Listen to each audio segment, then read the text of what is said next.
पुण्य भूमि भारत पर्वों और उत्सवों की भूमि है। हम भारतीयों का जीवन हर्ष, उल्लास और त्योहारों में बीतता है।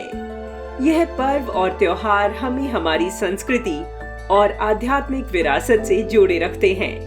इन पर्व और त्योहारों का एक और पहलू है और वह है अर्थतंत्र को गति देना, सामाजिक और व्यावसायिक प्रगति करना।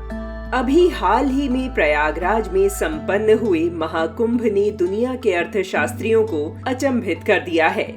कैरेज रिसर्च एजेंसी की रिपोर्ट के अनुसार महाकुंभ वित्त वर्ष 2025 की चौथी तिमाही में व्यापार, आतिथ्य और परिवहन जैसे कई क्षेत्रों को लाभ देने वाला साबित होगा।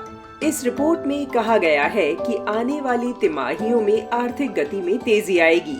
ग्रामीण क्षेत्रों में मांग में सुधार, कम कर, नीतिगत दरों में कटौती, खाद्य मुद्रास्फीति में गिरावट और सार्वजनिक पूंजीगत व्यय में वृद्धि जैसे कारकों से इस आर्थिक तेजी को और समर्थन मिलेगा। रिपोर्ट में कहा गया है कि महाकुंभ उत्सव के कारण चौथी तिमाही में कई क्षेत्रों को बढ़ावा मिलेगा। दरअसल वित्त वर्ष 2025 की तीसरी तिमाही में भारत की वृद्धि दर पिछली तिमाही से 5.6% से बढ़कर 6.2% हो गई है। 28 फरवरी 2025 को जारी सकल घरेलू उत्पाद (जीडीपी) के आंकड़ों से पता चला है कि ग्रामीण केंद्रों में निजी खपत मांग में सुधार हुआ है। यह 5.9% के मुकाबले तीसरी तिमाही में बढ़कर 6.9% हो गई। अगर जीडीपी की बात करें तो तीसरी तिमाही में भारत की जीडीपी वृद्धि दर 6.2% रही।